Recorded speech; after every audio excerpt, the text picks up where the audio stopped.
আল্লাহ রাসূল সাল্লাল্লাহু আলাইহি ওয়াসাল্লাম হাদিস শরীফের দলিল দিয়ে 10টি শর্ত উপস্থাপন করেছেন। আমরা এখন জানব হজ ফরজ হওয়ার জন্য 10টি শর্তাবলী। কয়টা শর্ত? আপনার উপর হজ ফরজ হয়েছে কিনা, এই 10টি শর্ত যদি আপনার উপর থাকে, এই 10টি শর্ত আওতাভুক্ত যদি আপনি হয়ে যান, আল্লাহ রাব্বুল আলামিন আপনার উপর হজ ফরজ করে দিয়েছেন। সুবহানাল্লাহ। এই 10টি শর্ত ফিলাপ করার মতো ক্ষমতা থাকা সত্ত্বেও আল্লাহর বান্দা যদি হজ না করে, বিশ্বনবী বলেছেন ফালিয়াকুন ফালা আইয়াকুন ইয়াহুদিয়ান আও নাসারানিয়া, এই ব্যক্তি ইহুদি হয়ে মারা গেল না নাসারা হয়ে মারা গেল, আমি আল্লাহর রাসূল হাসরের ময়দানে এবং কবর থেকে শুরু করে কোন স্টেশনে আমি আমার উম্মত হিসাবে পরিচয় দেব না। নাউযুবিল্লাহ। এক নম্বরে আপনাকে মুসলমান হতে হবে, 2 নম্বরে আপনাকে স্বাধীন হতে হবে, 3 নম্বরে আপনাকে বালেগ হতে হবে, 4 নম্বরে সুস্থ হতে হবে, 5 নম্বরে দৃষ্টিশক্তি অটুট থাকতে হবে, 6 নম্বরে যাতায়াতের যে ব্যবস্থা সেটা থাকতে হবে, 7 নম্বরে নিরাপদ রাস্তা আপনার থাকতে হবে, 8 নম্বরে মহিলাদের সাথে মারিফ থাকতে হবে, 9 নম্বরে যানবাহনের সুবিধা থাকতে হবে, 10 নম্বরে আপনাকে জ্ঞান সম্পন্ন হতে হবে। এই 10টি শর্ত যদি আপনার উপর থাকে, 10টি শর্ত মিলান করার মতো যোগ্যতা যদি আপনার থাকে, আপনার উপর শরীয়ত আপনার উপর হজকে ফরজ করে দিয়েছেন। সুবহানাল্লাহ। এক নম্বরে আপনাকে মুসলমান হতে হবে, ইসলাম কবুল করার পরে আপনি মুসলমান হবেন। মুসলিম ফাহুয়া মুসলিম, যে ইসলাম মানে সেই মুসলমান হয়ে যায়। ওয়া মুসলিম কাবা শরীফের আশেপাশে যেতে পারবে না। মক্কা বিজয় হওয়ার পরে আল্লাহ রাসূল কোরআনে কারীমের আয়াত দিয়ে ঘোষণা করে দিয়েছেন, আজ থেকে কোনো অমুসলিম কোনো মুশরিক কাবা চত্বরে আসতে পারবে না। আল্লাহ রাব্বুল আলামিন বলেন, ইন্নামাল মুশরিকুনা নাজাসুন ফালা ইয়াকরাবুল মাসজিদাল হারাম বা'দা আমিহিম হাদা। ইন্নামাল মুশরিকুনা নাজাসুন, মুশরিকরা হলো অপবিত্র। ফালা ইয়াকরাবুল মাসজিদাল হারাম বা'দা আমিহিম হাদা, এই বছর পরে অর্থাৎ আল্লাহ রাসূল মক্কা বিজয় করার পরে যখন হজ করলেন, বিদায় হজ্জের ভাষণে তিনি বললেন আয়াত দিয়ে, আজ থেকে কাবা চত্বরে আর কোনো মুশরিক আসতে পারবে না। এজন্য মক্কা শরীফে আন্তর্জাতিক এয়ারপোর্ট নাই। কেন রাখেন নাই? কারণ এই মুশরিকরা, এই ইহুদি খ্রিস্টান যাতে এখানে প্রবেশ করতে না পারে। এটা মুসলমানদের সবচেয়ে পবিত্র ধর্মীয় স্থান, এখানে তারা আসার কোনো সুযোগ নেই। ইন্নামাল মুশরিকুনা নাজাসুন ফালা ইয়াকরাবুল মাসজিদাল হারাম বা'দা আমিহিম হাদা। মক্কা শরীফ এবং মদিনা শরীফ, এই হারামাইন, এই 2 জায়গা কোন অমুসলিম শিলুনের কাজ করে না, সব মুসলমান করে। কেন? কারণ এই 2টা পবিত্র জায়গা, এখানে তাদের আসার কোনো সুযোগ নাই। 2 নম্বরে যারা হজ করবেন স্বাধীন ব্যক্তি হতে হবে, কারণ ফরাদিন কোন ব্যক্তির উপর হজ ফরজ নয়। বিশ্বনবী বলেছেন, আইয়ুমা আবদিন হাজ্জা ওয়ালাউ আশারা হাজাতিন সুম্মা উতিকা ফাআলাইহি হাজ্জাতুল ইসলাম। আল্লাহ রাসূল সাল্লাল্লাহু আলাইহি ওয়াসাল্লাম ফরমান, কোন দাস কোন গোলামের উপর হজ ফরজ নয়, কারণ সে পরের অধীনে রয়েছে। তাহলে আপনি যদি স্বাধীন হন, আপনার উপর হজ ফরজ। 10টা কয়টা পাইলাম? 2টা। 3 নম্বরে বালেগ হতে হবে, নাবালেগের উপর হজ কোনদিন ফরজ হবে না। তবে আপনি যদি আপনার নাবালেগ সন্তানকে নিয়ে যান, যেতে পারেন, তার উপর হজ ফরজ, হজ কিন্তু আপনার উপর ফরজ। قال رسول الله صلى الله عليه وسلم أيما صبي حج ثم بلغ الحنس فعليه أن يحج أخرى। বিশ্বনবী ফরমান, সবিয়ুন মানে হলো শিশু, যারা এখন নাবালেগ হয়নি, ওই নাবালেগ শিশুর উপর আল্লাহ রাব্বুল আলামিন হজ ফরজ করেন নাই। আরেকটি হাদিস শরীফের ভিতরে এসেছে, রুফিয়াল কলাম আন সালাসিন, 3 ব্যক্তির উপর থেকে শরীয়তের বিধিবিধান আল্লাহ পাক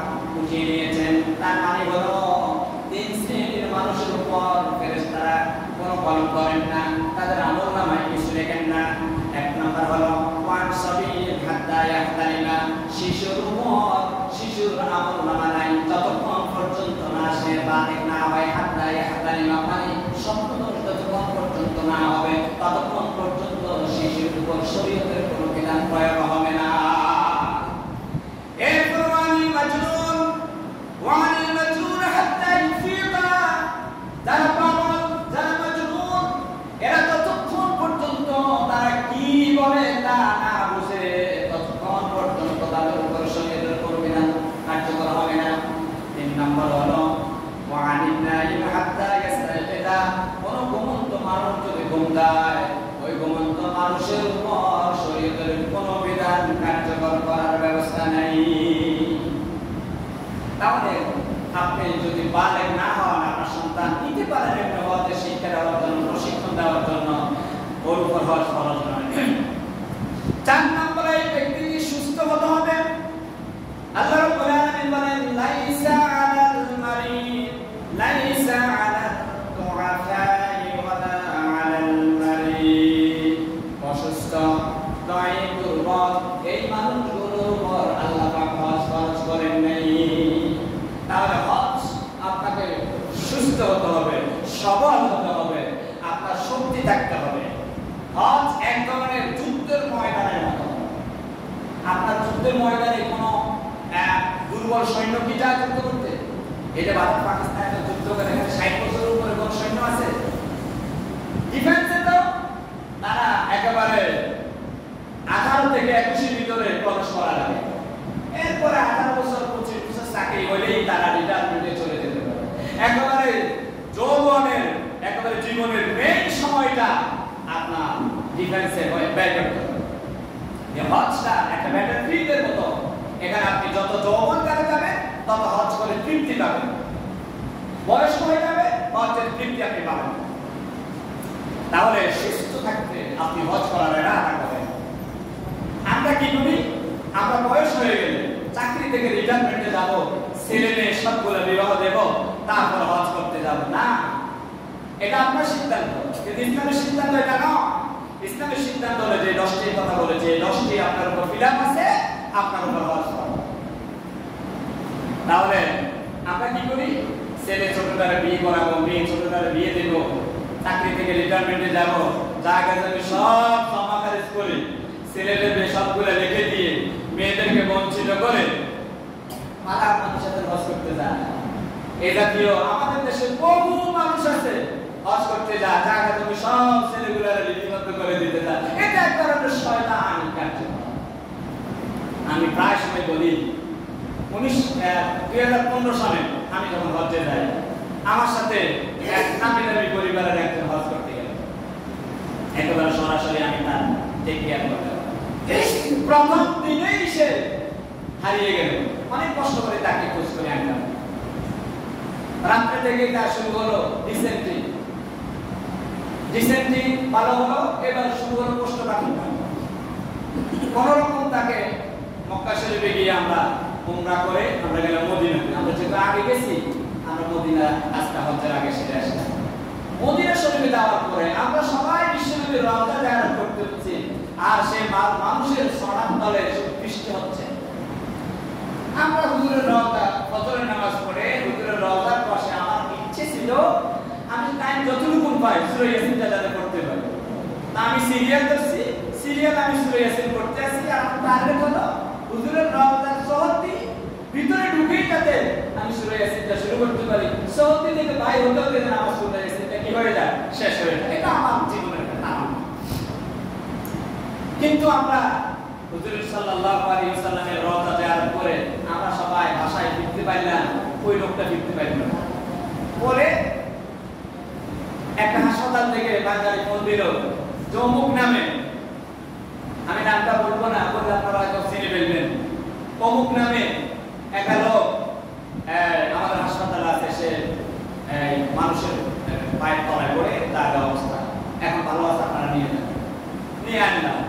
আবার হজ্জের ইহরামের টাইমে ইহরাম বাড়লো, সেখানে হারিয়ে গেল, আরাফাতের ময়দানে হারিয়ে গেল, মুজদালিফে হারাইল। শেষ পর্যন্ত 12 তারিখের আগেই মিনা ক্রস করে চলে আসতে হবে, নাহলে 13 তারিখও মাথা মারতে হবে। এই 12 তারিখও সে হারাই গেছে। 12 তারিখ সূর্যাস্ত যাওয়ার আগে আগে যদি আপনি মিনা ক্রস করেন, মক্কা শরীফের বাউন্ডারিতে ঢুকতে পারেন, তাহলে আপনার 13 তারিখ আর হাত মারা লাগবে না। কিন্তু 12 তারিখ সূর্যাস্ত যাওয়ার আগে আগে যদি আপনি মিনা ক্রস করতে না পারেন, আপনাকে 13 তারিখ পর্যন্ত ওখানে থাকতে হবে। ওই লোকটা সেখানে রয়ে গেল। আসার পরে আমি ওনাকে একাকী রুমে আটকে ধরলাম।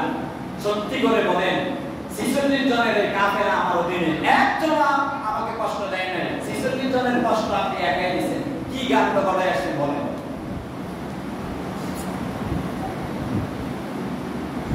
বারোই জিলহজ্জের আগে আগে আপনার তাওয়াফ করতে হবে। বাইতুল্লাহ শরীফ তাওয়াফ না করলে, আমি একটু আগে বলছি, তাহলে তার একটা ফরজ ছুটে গেল না।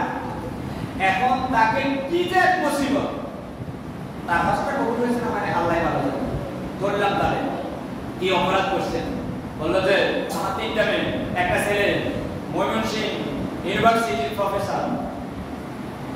ছেলেটা নামে সব সম্পত্তিগুলো লিপিবদ্ধ করে দিয়ে আসছি। মেয়েরা কান্নাকাটি করে বলল, আব্বা আমরা কি আপনার জন্মে দুনিয়ায় আসি নাই?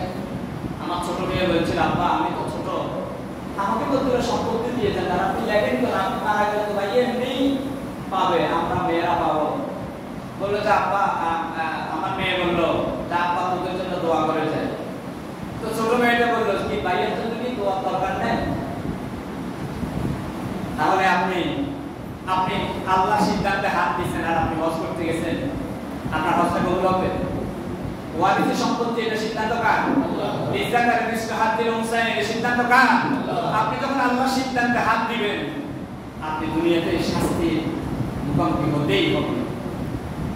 এটা আমার একেবারে বাস্তব প্র্যাকটিক্যাল দেখা। এই মেম্বারে বসে বলতেছে, আর কয়েকবার বলছি। আমি বললাম আপনার হজটা জ্বলন্ত আছে, আপনি বাড়িতে গিয়ে আপনার ওই দলিল প্রত্যাহার করবেন। যতক্ষণ পর্যন্ত আপনি প্রত্যাহার না করবেন, ততক্ষণ পর্যন্ত পদে পদে মানবাড়ি বাজারে যে কোনো জায়গায় আপনি লাঞ্ছিত হবেন। আপনি মানবাড়ি বাজারে উঠতে পারবেন না, আপনার বাড়ি মানবাড়ি, আপনি পদে পদে লাঞ্ছিত হবেন। এখন আসতে না বসে খবর রয়েছে, ওরা তো আল্লাহ বিধানের উপর হাত বসে আমি কি করব? তাহলে এই আমাদের দেশের এই মানুষগুলো রেজিস্ট্রি কাজ, তারা এই অন্যায়গুলো করে। এরপরে 6 নম্বরে 5 নম্বরে আপনার দৃষ্টি শক্তি অটুট থাকতে হবে। দৃষ্টি শক্তি যদি অটুট না থাকে, আপনি ভালো করে হজ্জের আকামগুলো ভালোভাবে আদায় করতে পারবেন না। এজন্য দৃষ্টি শক্তি অটুট থাকার আগে থাকতে থাকতে আপনি হজ্জের মতো মহান কাজটা সমাধান করে নেন। আপনি বার্ধক্যের জন্য অপেক্ষা করবেন, বুড়ে দিয়ে বয়সে আপনি হজ্জের মজা পাবেন না। ওমরা এটা হলো আধা ঘন্টার বিষয়, 1 ঘন্টার বিষয়। ওমরাতে কোনো কষ্টের, ওমরাতে কোনো কষ্ট আছে? ওমরাতে কোনো কষ্ট নেই। ওমরা কষ্ট যদি হয় 1 ঘন্টা, আপনার ওখানে কষ্ট হবে 1000 ঘন্টা। সুতরাং যৌবনকালে হজ্জের শরীরে শক্তি থাকতে থাকতে হজ্জের এই দায়িত্বটা আপনি শেষ করে ফেলেন। 6 নম্বরে আপনার যাতায়াতের ব্যবস্থা থাকতে হবে। কতটুকু টাকা থাকলে আপনার উপর হজ খরচ? আপনার ওখানে 42 দিন থাকতে হয় আমাদের এই দেশের সিস্টেম অনুযায়ী। 42 দিন থাকার দরকার নাই, 10 দিনের একটা প্যাকেজ অথবা 1 সপ্তাহের একটা প্যাকেজ। 1 সপ্তাহে আপনি ওখানে 1 সপ্তাহ খাওয়া দাওয়া আর যাতায়াত ভাড়া, এবং বর্তমান সৌদি সরকারের হিসাব অনুযায়ী এবার ডাক্তার সাহেব কত মিলাদ করছেন, কত করে আপনাদের যাচ্ছে? 5.5 লক্ষ। এই 5.5 লক্ষ টাকা আর আপনার বাড়িতে 40 দিন আপনার অধীনস্থ দ্বারা যাদের ভরণ পোষণের দায়িত্ব আপনার উপর, আপনার নাবালক ছেলে মেয়ে থাকলে তার ভরণ পোষণের দায়িত্ব আপনার উপর, আপনার বৃদ্ধা এবং বৃদ্ধ বাবা মা থাকলে তার ভরণ পোষণের দায়িত্ব আপনার উপর, আপনার স্ত্রী ভরণ পোষণের দায়িত্ব আপনার উপর।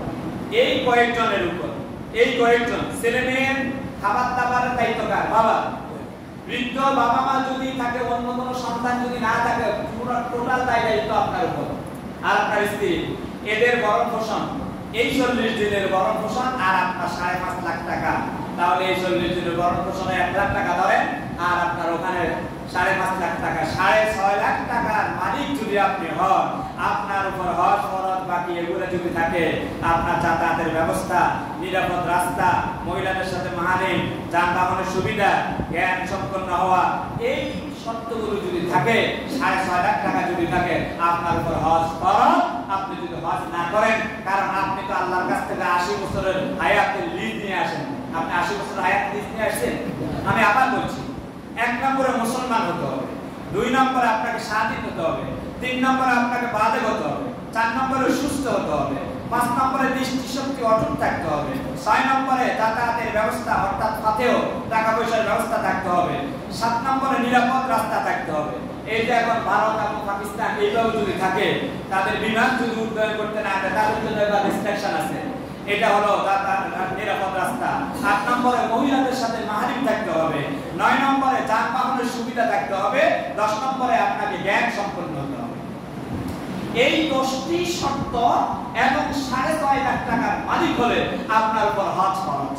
আপনি যদি হজ আদায় না করেন, আলী ইবনে আবি তালিব রাদিয়াল্লাহু তাআলা আনহু, হযরত আলী রাদিয়াল্লাহু তাআলা আনহু থেকে বর্ণিত, বিশ্বনবী বলেছেন, মান বালাকা যাদাম রাহিলাতান লা তুবাদ্দুহু ইলাল বাইতিল্লাহ। যাদের এই শক্তি, সামর্থ্য এবং ওই শর্তগুলো আছে, সেটা বিলাপ করার মতো সামর্থ্য আছে, সেই লোকটি যদি হজ না করে, ফালাম ইয়াকুজ্জা, সে যদি হজ না করে, ফালিয়াকুত, সে মৃত্যুবরণ করলো ইহুদি হিসাবে, আর নাসারা হিসাবে, আমি আল্লাহ রাসূল তার কোনো খোঁজ খবর নেব না। নাউজুবিল্লাহ।